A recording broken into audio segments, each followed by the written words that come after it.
आपके लिए एक अद्भुत विषय लेकर आया हूँ। यह अद्भुत विषय आपके जीवन के लिए बेहद ही खास और बेहद ही महत्वपूर्ण है। इस विषय को देखने से पहले और समझने से पहले जो चैनल को सब्सक्राइब नहीं किए हैं उनसे मेरा निवेदन है कि चैनल को सब्सक्राइब अवश्य कर लें।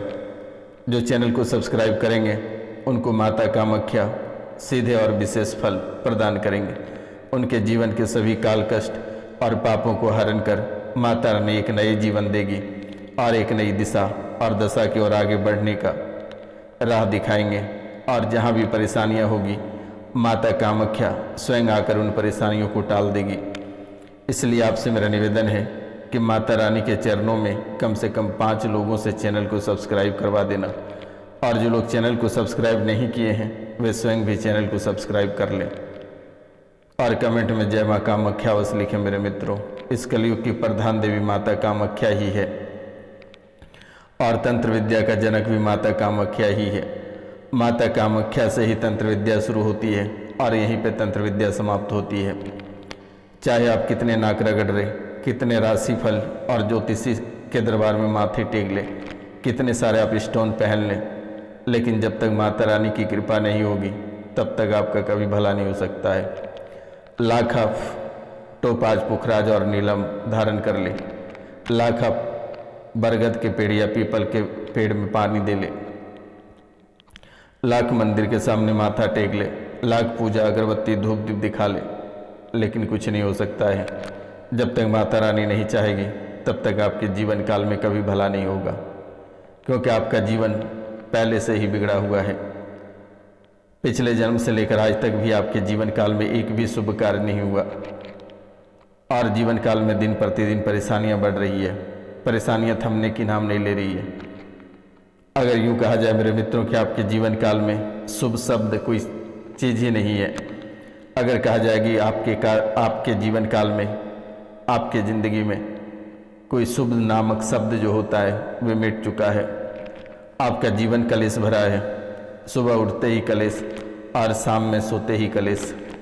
जैसे आप खा पी कर सोने जाते हो घर में कलेश हो जाता है और इतनी भयंकर कलेश हो जाती है कि परिवार में एक दूसरे किसी को देखना पसंद नहीं करते हैं। यहाँ तक कि अपने ही परिवार में खून खराब हो जाता है। अपने ही परिवारजनों में एक व्यक्ति कोई तड़प रहा है, कोई एक व्यक्ति मर रहा है या कोई चिल्ला रहा है, गिड़गिड़ा रहा है, लेकिन एक दूसरे का कोई साथ नहीं दे रहा है। ऐसे हालात वर्तमान के समय में आपके जीवन काल और आपके परिवारों के बीच में हो रही है।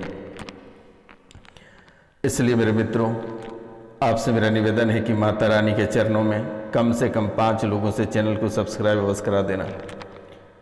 और यही माता रानी आपके जीवन को जो है कि जीवन की नैया पार करेगी और जीवन जो दुविधा में फंसे हैं ये दुविधा को निकाल कर एक राह पे चलने के लिए मार्गदर्शित करेंगे। और आपकी रक्षा करना भी माता कामाख्या का ही काम है। ब्रह्मा विष्णु और महेश ये तीनों की कृपा विशेष आपके ऊपर प्राप्त होगी अगर आप 5 लोगों से चैनल को सब्सक्राइब करवा देते हैं तो मित्रों, जो महत्वपूर्ण बातें हैं उस पर चर्चा करते हैं। जो विषय आपकी कुंडली से निकल कर आई है उस पर चर्चा करते हैं। और ये विषय है दवाओं के जाल से निकल कर सीधे इलाज करो। यानी कि आप दवाओं के जाल में फंस चुके हैं, आप तंत्र मंत्र के जाल में फंस चुके हैं, बर्बादी के जाल में फंस चुके हैं। लेकिन सबसे बड़ा विषय है कि आप दवाओं के जाल में फंस चुके हैं और इनसे कैसे बाहर निकला जाए।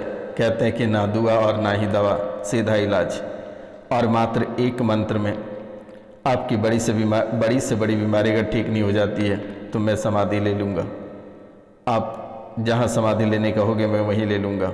मेरे मंत्र में इतनी ताकत है और ये कार्यक्रम में इतनी ताकत है, ये कोई साधारण कार्यक्रम नहीं है।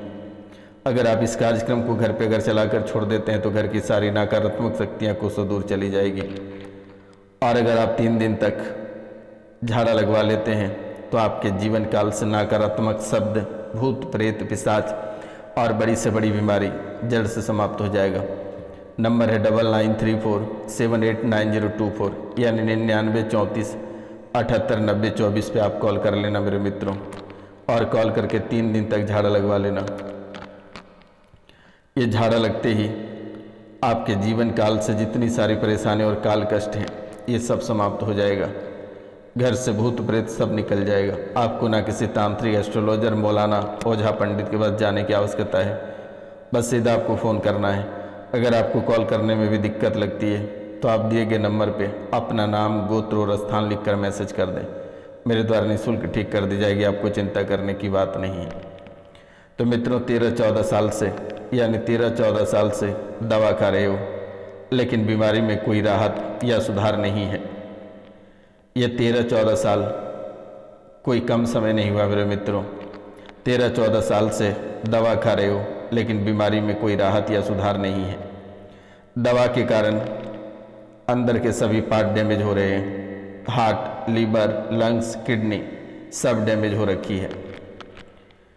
ये दवा के कारण से, दवा की जो साइड इफ़ेक्ट है, इनके कारण से आंतरिक जो भाग है वे सभी डैमेज हो रहे हैं। चाहे वे हार्ट हों, लीवर हों या फिर लंग्स, किडनी, ये सब डैमेज हो रखी है। डॉक्टर लगभग 14 से 15 सालों से आपको जहर खिला रहा है।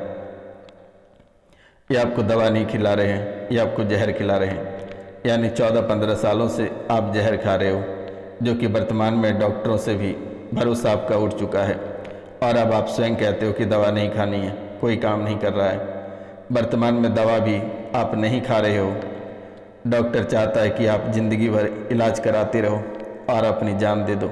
लास्ट में डॉक्टर यही कहेंगे कि हार्ट के पेशेंट थे, किडनी खराब हो चुकी थी, लंग्स रिंग हो चुके थे, सब आपका डैमेज था जिसके कारण से नहीं बचाई जा सकी। सॉरी, मैं कुछ नहीं कर सकता हूँ। ऐसा ही डायलॉग डॉक्टरों ने मार देगा और आपकी जान ले लेगी। लेकिन माता कामाख्या, इस कलयुग की प्रधान देवी, आपकी रक्षा करेगी। मैं आपको चैलेंज करता हूँ, सीना ठोक के कहता हूँ कि आप 3 दिन झाड़ा लगवा लो। अगर बड़ी से बड़ी बीमारी नहीं ठीक हो गई तो रोशनानंद को बीच चौराहे पर ले जाकर पीटना।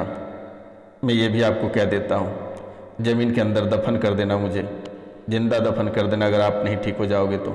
मेरा वादा है और निःशुल्क है, किसी भी प्रकार की कोई राशि नहीं ले जाती है। आपको बिल्कुल भी चिंता नहीं करना, ना ही डरना है। ये रोशनानंद महाराज हमेशा आपके और आपके परिवार वालों के साथ है। चाहे जितने बड़ी बीमारी, भूत प्रेत, जादू टोना है, हमारे नाम से थर थर काँपते हैं। एक बार बीमारी, भूत प्रेत के पास नाम ले लेना रोशनानंद महाराज, वे तुरंत ही डर काँप के बाहर निकल जाएगा आपके शरीर से। तो मित्रों, डॉक्टर चाहता है कि आप किसी भी समय दुनिया को प्यारा हो जाओ, लेकिन जब तक रोशनानंद महाराज है तब तक आपका कोई बाल बाका नहीं कर सकता है। आपकी लीवर और पैनक्रियाज दवा के कारण डैमेज हुआ है। ये मैं लिख कर दे रहा हूँ कि आपकी लीवर और पैनक्रियाज दवा के कारण डैमेज हुआ है। दवा आपने बहुत खाई है, दवा आपने बहुत खाई है, जिसके कारण से पेट में हमेशा कब्ज रहता है। भोजन करते हो तो पचता नहीं है, और जैसे भोजन करते हो वैसे ही निकल जाता है लेटरिन के रास्ते से। भोजन नली पर भी इसका असर ज़बरदस्त पड़ा है। भोजन नली से कुड़ता जा रहा है। इस राशि में बहुत ऐसे लोग हैं जिनको भोजन करने में या भोजन गले से उतारने में काफ़ी कष्ट होता है। उनको लगता है कि किसी ने गला पकड़ रखा है या किसी ने हाथें पकड़ रखी है। भोजन करने में इतने दर्द और इतने कष्ट होता है, इतनी असहनीय पीड़ा होती है, जो कि आप कभी कल्पना नहीं कर सकेंगे। आप भी याद करोगे कि ये रोशनानंद महाराज सन्यासी बाबा क्या कह रहे हैं। मैं जो भी कह रहा हूँ आपके हित के लिए कह रहा हूँ। भले ही आपको चंद मिनट के लिए बुरा लगेगा, लेकिन जो हकीकत है मैं बता दे रहा हूँ। आपको जो सोचना है आप सोच सकते हैं। अगर हमारी बात यकीन नहीं होता तो आप इलाज करा कर देख लेना। जो बीमारी मैं बता रहा हूँ वे सेम निकल जाएगी, और नहीं निकल गई तो फिर जो सजा दोगे मैं भुगतने को तैयार हूँ। पाचन तंत्र तक कोई जो अन्न है ये पहुँच ही नहीं पाता, और पहुँचता है तो छिद्र विद्र अवस्था में पहुँचती है, और वैसे ही वो लेटरिन के रास्ते से निकल जाती है। अब आगे बढ़ेंगे तो ब्रेन स्ट्रोक लगने से जो है कि आपकी जान थोड़ी बहुत बची हुई है, अन्यथा कभी भगवान के प्यारा हो गए रहते। आँखों में धुंधलापन आने लगा है, और मुंह हमेशा सूखता है। मुंह हमेशा सूखता है, लार नहीं बन पाता है आपके मुंह में। ये कोई छोटी बात नहीं, ये बहुत ही बड़ी बात है कि आपके मुंह सूखता है, लार नहीं बन पा रही है। और ठीक से ये औषधियों का दुष्प्रभाव जो डॉक्टरों ने खिला रहा था आपको, यानी कि जो दवा आप खा रहे थे, इन्हीं के दुष्प्रभाव के कारण से लार नहीं बन पा रही थी। और अगर लार नहीं बनेगी तो पाचन तंत्र स्वतः ही डैमेज हो जाती है। तो मित्रों, मुंह हमेशा सूखा रहता था, लार नहीं बन पाती थी, ये दवाइयों के कारण से, और दवाइयों के कारण से ब्रेन स्ट्रोक भी हुआ है। ब्लड में इन्फेक्शन, ये ब्लड के इन्फेक्शन के कारण से आज अब तड़पता हुआ जीवन जी रहे हैं। किडनी श्रिंक हो रही है और श्वास फूल जाते हैं। क्या 4 कदम आप चलते हो, लगता है गुब्बारे की तरह फूल जाते हो, फटने के कगार पे हो जाते हो, या फिर थोड़ी सी क्या धूल पड़ जाती है नाकों में, तुरंत गुब्बारे की तरह फूल जाते हो, सांसें फूलने लगती है, सांसें थमने लग जाती है। क्या आप सीढ़ियों पे चढ़ते हो तो थरथराने लगते हो, घबराने लगते हो, बेचैन हो जाते हो, पसीना पसीना हो जाते हो, शरीर काफ़ी कमज़ोर हो गया है, और रेटिना भी आपके गड़बड़ होते जा रहे हैं, रेटिना भी गड़बड़ होते जा रहे हैं। दवाई के साइड इफ़ेक्ट से श्वास फूल रही है और धीरे धीरे हर्निया बन रही है, धीरे धीरे हर्निया के शिकार हो रहे हैं आप। आंत फूल रही है, आंतों के फूले रहने के कारण से कब्ज की समस्या हो रही है, और पीलिया के भी शिकायत बहुत लोगों के है इस राशि में। गॉल ब्लैडर निष्क्रिय हो रही है, गॉल ब्लैडर निष्क्रिय हो रही है, लीवर में सड़न हो रही है, गुदा द्वार में इंस्पेक्शन है, दवाइयों के कारण से सुस्ती बनी हुई है, कोई काम करने का मन नहीं करता है, लगता हमेशा सोए रहें, और किसी भी तरह करके एक छोटा सा कार्य कर देते हो तो फिर आप हाँप कर बैठ जाते हो। ये भी दवाइयों के कारण से सुस्ती हुई है। पाइल्स भी है, पाइल्स भी है, इंसुलिन लेने के कारण से लीवर में सड़न हो रही है, और ये इंसुलिन किसी भी दिन आपकी जान ले सकती है। लेकिन बेटा, अब आपको घबराने की आवश्यकता नहीं है, और ना ही आपको डरना है। आप सीधा दिए गए नंबर पे कॉल करके झाड़ा लगवा लेना। आपके जीवन काल की सभी परेशानी अगर कोसों दूर नहीं चल गई तो फिर आप हमें कहना। इनके साथ साथ आपके जीवन काल में राहु केतु, ये राहु केतु जो है कि ये केतु आपको बहुत परेशान करता है, त्वचा रोग के शिकार बना रहा है, जोड़ों में दर्द रहता है, सुनने में समस्या होती है, संतान संबंधी परेशानी हो रही है, खांसी, बाल झड़ने लगे हैं, नसों में कमजोरी आ रही है। मित्रों, ये आपको काफ़ी तनाव दे रहे हैं, चिंता, तनाव और डर जैसी समस्याएं आपके जीवन काल में उत्पन्न हो रही है। खराब स्थिति संतान प्राप्ति में रुकावट डाल रखी है, संतान को किसी न किसी समस्या का सामना करना पड़ता है, सामाजिक संबंध आपके सब जगह से खराब करा रहे हैं, धन संबंधित समस्याएं लगातार देखने को मिल रही है, व्यवसाय में नुकसान हो रही है, नौकरी में परेशानी आ रही है, जिनको नौकरी नहीं मिली है वे 2 या 3 नंबर से छूट जाते हो, और जिनकी नौकरी मिली है उनकी नौकरी छूट जा रही है। तो इनके लिए आप एक मंत्र जाप करें, ओम अस्त्राम अस्त्रीम अस्त्रोम सह केतवे नमः। ओम अस्त्राम अस्त्री अस्त्रोम सह केतवे नमः का जाप आपको करना है मेरे मित्रों। और पीपल के वृक्ष में आपको जल देना है, और पीपल के वृक्ष के नीचे दीपक जलाना है। दान पुण्य, कंबल, छाता, लोहा, उड़द का दाल, गर्म कपड़े, कस्तूरी, लहसुन आदि आपको दान करना है। गणेश जी की पूजा करना है। गणेश जी को केतु का कारक माना जाता है, इसलिए गणेश जी की पूजा करने से केतु के अशुभ प्रभाव को कम किया जा सकता है। रुद्राक्ष धारण, 9मुखी रुद्राक्ष धारण करना भी केतु को शांत करने में मदद करता है, और ये भी आप कर सकते हैं। सही खान पान और जीवन शैली का पालन करें, भगवान श्री कृष्ण की पूजा करें, दुर्गा सप्तशती का पाठ करें, और साफ सफाई का विशेष ध्यान रखें। ये केतु का भी दुष्प्रभाव आपके जीवन काल में जबरदस्त है। अब बात करेंगे शनि। शनि भी आपको चारों तरफ से घेर रखा है। मित्रों, समय से पहले आपकी आंखें कमज़ोर हो रही है, कम उम्र में ज़रूरत से ज़्यादा बाल झड़ना, ज़्यादातर सिर में दर्द रहना, भगवान से दूर होने का विचार आना, नकारात्मक की ओर बढ़ना, बुरी आदतें जैसी चोरी, छल कपट करना, आलस की सीमा पार करना। मेरे मित्रों, हनुमान जी को शनि का परम भक्त माना जाता है, इसलिए उनकी पूजा करने से शनि के बुरे प्रभाव कम हो जाते हैं।